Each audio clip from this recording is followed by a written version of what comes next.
नमस्कार दोस्तों, आपकी स्टडी यूट्यूब चैनल में आपका स्वागत है। मैं प्रेम रंजन आज पंचायती राज व्यवस्था के बारे में विस्तार पूर्वक चर्चा करेंगे। दोस्तों तो आइए स्टार्ट करते हैं। तो आज की क्लास में हम लोग पंचायती राज व्यवस्था के बारे में विस्तार पूर्वक देखेंगे। दोस्तों वर्तमान समय में पंचायती राज व्यवस्था या पंचायती राज के नाम से जाना जाता है, लेकिन इससे पहले स्थानीय स्वशासन लोकल सेल्फ गवर्नमेंट के नाम से ये जाना जाता था। दोस्तों भारत जब आज़ाद हुआ उससे पहले अगर देखेंगे पंचायती राज व्यवस्था को, स्थानीय स्वशासन को, तो चोल वंश, मौर्य वंश, मुगल वंश के समय से ही पंचायती राज व्यवस्था कुछ न कुछ चलते आ रहा था। लेकिन धीरे धीरे आगे चल कर के आप देखेंगे तो 1882 ईस्वी में लॉर्ड रिपन पंचायती राज व्यवस्था का गठन करते हैं और इसके साथ साथ जिला बोर्ड का ये लॉर्ड रिपन जो रहते हैं वो गठन करते हैं। इसलिए इस व्यवस्था को 1882 ईस्वी में लॉर्ड रिपन ने पंचायती राज व्यवस्था को पूर्ण रूप से चलाने के लिए ये गठन करते हैं, आगे बढ़ाने के लिए प्रयास करते हैं। इसलिए इन्हें पंचायती राज व्यवस्था का जनक के रूप में माना जाता है और यहीं से पंचायती राज व्यवस्था का पूर्ण रूप से विस्तार होता है। लेकिन आज वर्तमान समय में भारत आज़ाद होने के बाद कई समितियां बने जो विस्तार पूर्वक इसके बारे में जानना होगा। तो अभी हम लोग देखेंगे लॉर्ड रिपन के बाद हमारा भारत में पंचायती राज व्यवस्था को किस तरह से आगे बढ़ाया गया उसके बारे में देखेंगे। दोस्तों पंचायती राज व्यवस्था जो चलता है उसके बारे में सबसे पहले आपको ध्यान रखना होगा, विकेंद्रीकरण सिद्धांत के अनुसार पंचायती राज व्यवस्था चलता है। विकेंद्रीकरण कहने का मतलब है दोस्तों सत्ता की शक्ति जो है सबके पास होगा, ठीक है। इसलिए इस फिगर से आप समझ सकते हैं कि इसका विकेंद्रीकरण हो रहा है, मतलब सत्ता जो है वो शक्ति जो है वो सबके पास पहुंच रहा है। आप लोग जान ही रहे होंगे कि पंचायती राज व्यवस्था में हर जनता के बीच में एक शक्ति प्रदान किया जाता है, ठीक है। इसके बाद हम देखेंगे भारत आज़ाद होने के बाद जब भारत के प्रथम प्रधानमंत्री ने 1952 ईस्वी में पंचायती राज व्यवस्था को मजबूत करने के लिए, शक्तिशाली बनाने के लिए सामुदायिक कार्यक्रम का गठन करते हैं। ये भारत के प्रथम प्रधानमंत्री जो जवाहरलाल नेहरू थे वो सामुदायिक कार्यक्रम का गठन करते हैं पंचायती राज को शक्तिशाली बनाने के लिए। इसके बाद इसको मजबूत करने के लिए एक अर्थशास्त्री रहते हैं जिनका नाम रहता है बलवंत राय मेहता, ठीक है, जो सामुदायिक विकास कार्यक्रम जो चलते रहता है उसको मजबूत करने के लिए, उसको आगे बढ़ाने के लिए, उसको जांच करने के लिए एक रिपोर्ट तैयार करते हैं जो अर्थशास्त्री का नाम यहाँ आप देख रहे हैं बलवंत राय मेहता समिति रहता है, जो 1956 ईस्वी में एक रिपोर्ट तैयार करते हैं इसको जांच करने के लिए कि ये जो सामुदायिक कार्यक्रम चल रहा है पंचायती राज व्यवस्था के दायरे में कितना ठीक है। तो आगे चल करके बलवंत राय मेहता समिति जो थे वो 1956 ईस्वी में एक रिपोर्ट तैयार करते हैं। रिपोर्ट तैयार करने के बाद 1957 ईस्वी में इस समिति का गठन पूर्ण रूप से कर लिया जाता है और ये बताते हैं बलवंत राय मेहता समिति कि जो भारत में पंचायती राज व्यवस्था जो होगा वो 3 स्तरीय होगा, त्रिस्तरीय होगा, ठीक है। त्रिस्तरीय जो होगा आप देखेंगे, पहला ग्राम स्तर पर ग्राम पंचायत, दूसरा प्रखंड स्तर पर पंचायत समिति और तीसरा नंबर में जिला स्तर पर जिला परिषद। तो दोस्तों बलवंत राय मेहता समिति आते हैं और रिपोर्ट तैयार करने के बाद 1957 ईस्वी में अपना ये रिपोर्ट को पेश करते हैं। पेश करने के बाद ये बताते हैं जो पंचायती राज व्यवस्था जो लागू होगा वो 3 स्तर का होगा, 3 लेवल का होगा, जो ग्राम स्तर पर ग्राम पंचायत, प्रखंड स्तर पर पंचायत समिति और जिला स्तर पर जिला परिषद होगा।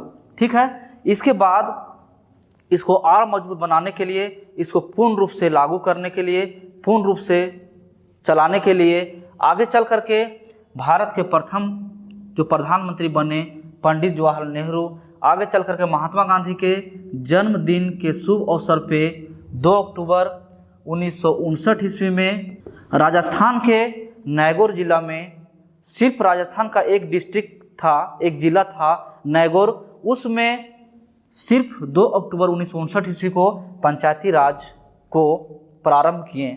ठीक है, जो राजस्थान का नागौर जिला था, नागौर जिला था राजस्थान का। इसमें सबसे पहला बार 2 अक्टूबर को इसलिए कि महात्मा गांधी जो थे वो फर्स्ट टाइम से ही ये बताए थे कि गाँवों में जो है वो आत्मा बसती है, गांव में ज़्यादातर जनसंपर्क था, इसलिए गांव में जनशक्ति को बढ़ाने के लिए, इस सत्ता को गांव जन जन तक पहुंचाने के लिए गांधी जी ने कोशिश किए थे। इसलिए इनके जन्मदिन के शुभ अवसर पर 1959 ईस्वी को राजस्थान के नागौर जिला में भारत के प्रथम प्रधानमंत्री पंडित जवाहरलाल नेहरू ने ये पंचायती राज को प्रारंभ किए। उसके बाद मात्र 9 दिन के बाद 11 अक्टूबर 1959 को आंध्र प्रदेश में पूर्ण रूप से पंचायती राज लागू हो गया। ठीक है दोस्तों, यहाँ तक ही बात नहीं बनता है। आगे चल करके जब सरकार कांग्रेस का चेंज होता है, तो सरकार चेंज होने के बाद 20 साल के बाद, मतलब 1977 ईस्वी में जनता दल का सरकार बनता है और प्रधानमंत्री मोरारजी देसाई बनते हैं। उस समय सरकार चेंज होने के कारण ये जो है समिति जो वर्तमान समय में भी चल रहा है, बलवंत राय मेहता समिति पंचायती राज के तहत, लेकिन इस समय क्या किए कि एक दूसरा समिति आता है जिसका नाम रहता है अशोक मेहता समिति, और इन्होंने ये आता है 1977-78 में। ठीक है, इन्होंने क्या बोले कि पंचायती राज व्यवस्था में जो बलवंत राय मेहता समिति 3 स्तर बताएं, वो पूर्ण रूप से 3 स्तर नहीं होकर के मात्र 2 स्तर होंगे, जो ग्राम स्तर पर ग्राम पंचायत और दूसरा जिला स्तर पर जिला परिषद। ठीक है, ये बलवंत राय मेहता समिति के विरोध में, बलवंत राय मेहता समिति के खिलाफ में एक समिति का गठन किया जाता है जो 1977-78 ईस्वी में किया जाता है, और ये 2 प्रकार के ग्राम स्तर पर ग्राम पंचायत और जिला स्तर पर जिला परिषद के बारे में विस्तार पूर्वक बताएं। जो आप लोग दोस्तों ग्राम स्तर और जिला स्तर के बीच जो कड़ी होता है वो प्रखंड का स्तर होता है, इन्होंने मेन को गायब कर दिए। इसलिए ये आगे चल करके जब इंदिरा गांधी का सरकार बनता है 1980 ईस्वी में, तो आगे चल करके इसको हटा दिए। जो बलवंत राय मेहता समिति का त्रिस्तरीय पंचायती राज व्यवस्था चल रहा था, उसको फिर से लागू किया जाता है। ठीक है, आगे देखेंगे। इसके बाद पंचायती राज व्यवस्था पूरे भारत में तो 2 समिति आया। इसके साथ साथ पूर्ण रूप से संवैधानिक दर्जा देने के लिए, संविधान में इसको ऐड करने के लिए एक समिति आता है जिसका नाम रहता है पीवी राव समिति और लक्ष्मीमल सिंघवी समिति। लक्ष्मीमल सिंघवी समिति जो है पूर्ण रूप से 1986 ईस्वी में इसका गठन किया जाता है, और ये पंचायती राज को भारत में संवैधानिक दर्जा दिलाने के लिए ये बात करते हैं, ये प्रस्तुत करते हैं। ठीक है, और पीवी राव समिति जो थे वो पंचायती राज को शक्तिशाली बनाने के लिए ये भी बात करते हैं, और ये भी पीवी राव समिति जो थे वो संवैधानिक दर्जा देने के लिए ये भी बात करते हैं। लेकिन पूर्ण रूप से लक्ष्मीमल सिंघवी समिति 1986 में आता है, और ये पूर्ण रूप से संविधान में इसको दर्जा देने के लिए किया जाता है। लेकिन 64वां संविधान संशोधन 1989, इस समय प्रधानमंत्री रहते हैं राजीव गांधी। ठीक है, जो 64वां संविधान संशोधन 1989 में होता है, और इसको पास राज्यसभा और लोकसभा में करने के लिए चाहते हैं, लेकिन लोकसभा में सिर्फ ये विधेयक पास होता है, ये अधिनियम पास होता है, और इस समय राज्यसभा में जो है वो पास नहीं होता है, इसलिए इस समय संवैधानिक दर्जा विफल हो जाता है, नहीं मिलता है। आगे चल करके 73वां संविधान संशोधन 1992, उस समय प्रधानमंत्री रहते हैं नरसिंह, ठीक है, डॉक्टर नरसिंह रहते हैं उस समय प्रधानमंत्री। इसके समय 73वां संविधान संशोधन होता है 1992 में, और इस समय संवैधानिक दर्जा देने के लिए पूर्ण रूप से 22 दिसंबर 1992 को लोकसभा में और 23 दिसंबर को राज्यसभा में पास कर दिया जाता है, ठीक है, इनके समय में।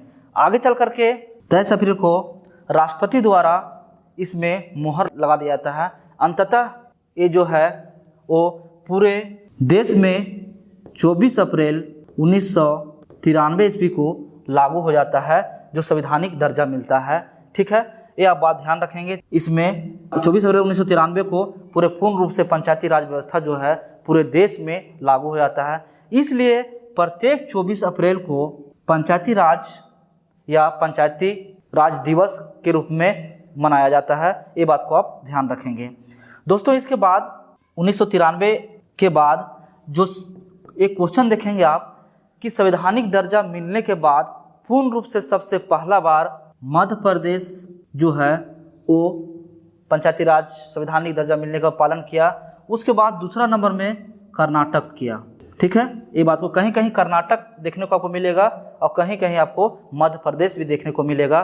तो दोस्तों, पूर्ण रूप से संवैधानिक दर्जा मिल गया। संवैधानिक दर्जा मिलने के बाद अनुच्छेद 243 ए से लेकर के ओ तक में इसे वर्णन किया गया। अनुसूची 11 में इसे रखा गया। भाग 9 में इसे जगह दिया गया। ये बात को आप ध्यान रखेंगे। दोस्तों, पूर्ण रूप से पंचायती राज व्यवस्था जो था वो इस तरह था, लेकिन एक ढांचागत इसे बताने का प्रयास कर रहे हैं। जो अभी देखे थे, बलवंत राय मेहता समिति ने पंचायत को 3 स्तर बताया। पहला ग्राम स्तर पर ग्राम पंचायत, ठीक है, ग्राम स्तर पर ग्राम पंचायत। इसके अंतर्गत भी 3 आते हैं। जो पहला है वार्ड सदस्य, दूसरा उप मुखिया और तीसरा है मुखिया। दोस्तों, तीनों का निर्वाचन कैसे होता है उसके बारे में आपको ध्यान देना होगा। वार्ड सदस्य का निर्वाचन जो होता है, जनसंख्या अगर लिमिट देखेंगे तो 300 से लेकर के 500 के बीच में एक वार्ड सदस्य का चुनाव किया जाता है। उप मुखिया का चुनाव वार्ड सदस्य मिल करके करते हैं, और मुखिया का चुनाव जो जनता डायरेक्ट प्रत्यक्ष विधि से करते हैं, जिसका जनसंख्या लिमिट अगर देखेंगे तो 4000 से लेकर के 5000 के बीच में रहता है, ठीक है।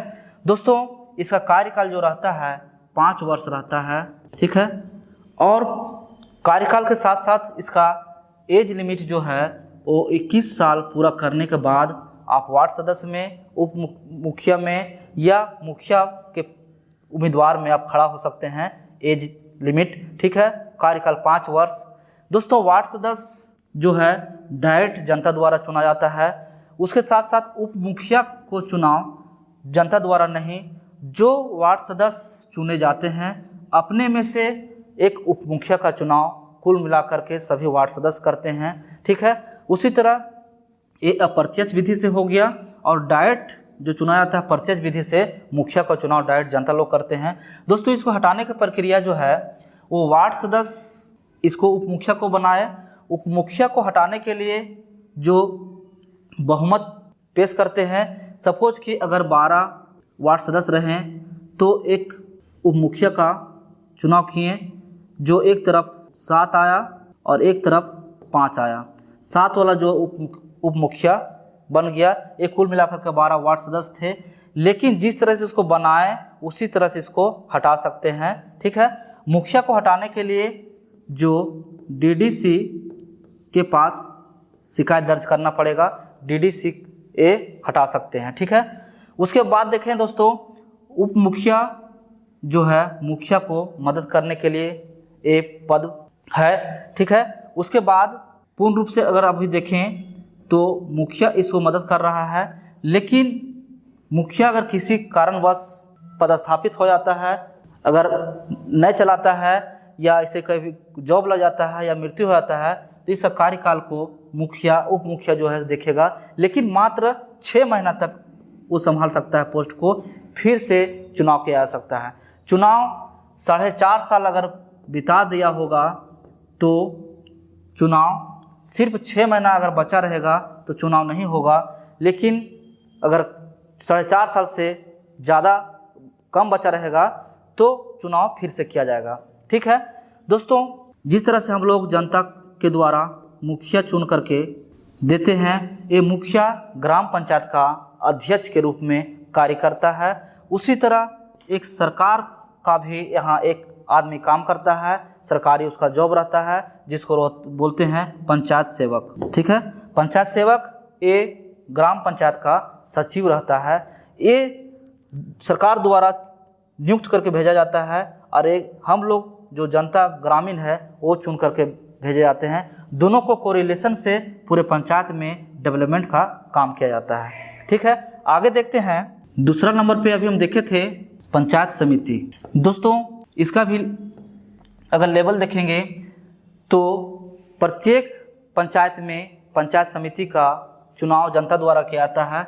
सभी पंचायत समिति मिल करके एक प्रखंड लेवल पे प्रमुख का चुनाव करते हैं, जो प्रमुख प्रखंड का अध्यक्ष और बीडीओ जो होता है वो प्रखंड का सचिव रहता है। जिस तरह से अभी हम देखें ग्राम पंचायत का अध्यक्ष हम लोग जो चुन करके मुखिया भेजते हैं वो रहता है, और फिर उसके बाद जो सरकार द्वारा नियुक्त किया जाता है वो ग्राम पंचायत में उसे पंचायत सेवक कहते हैं। उसी तरह जनता द्वारा ये जो अप्रत्यक्ष विधि से प्रमुख को चुना जाता है, ठीक है, वो अध्यक्ष रहता है और बीडीओ को सरकार नियुक्त करता है। ठीक है, जो इसका प्रमुख का चुनाव अप्रत्यक्ष विधि से होता है। उसी तरह तीसरा नंबर में भी देखेंगे जिला स्तर पर जिला परिषद। ठीक है, इसका मुख्य रूप से जिला स्तर पर जिला परिषद सदस्य जो है वो मिल करके एक जिला परिषद अध्यक्ष का चुनाव करते हैं। ठीक है, ये जिला परिषद सदस्य मिल करके अप्रत्यक्ष विधि के द्वारा इनडायरेक्ट अध्यक्ष का चुनाव करते हैं। ये जिला का अध्यक्ष होते हैं। इसके साथ साथ डीडीसी जो होते हैं, डिस्ट्रिक्ट डेवलपमेंट कमिश्नर जो होते हैं वो डीडीसी होते हैं। ये जिला का सचिव होते हैं। दोस्तों पूर्ण रूप से पंचायती राज व्यवस्था के बारे में आपको इतना जानना होगा, जो आप फिर से देख सकते हैं। ठीक है, यहाँ से उसके बाद दूसरा पेज में बताएं, यहाँ तक पूर्ण रूप से आपको पंचायती राज व्यवस्था के बारे में जानना होगा। दोस्तों अगले क्लास में जो नगर पालिका के बारे में विस्तार पूर्वक बताएंगे। दोस्तों जेएसएससी सीजीएल में आपको सिलेबस में दिया हुआ है पंचायती राज व्यवस्था, जो आपकी स्टडी जो चैनल में आप पूर्ण रूप से खोटा, जीएस, मैथ, रीजनिंग इन सभी वीडियो को आप भली भांति देख सकते हैं। आज की क्लास दोस्तों हम यही समाप्त करते हैं। धन्यवाद।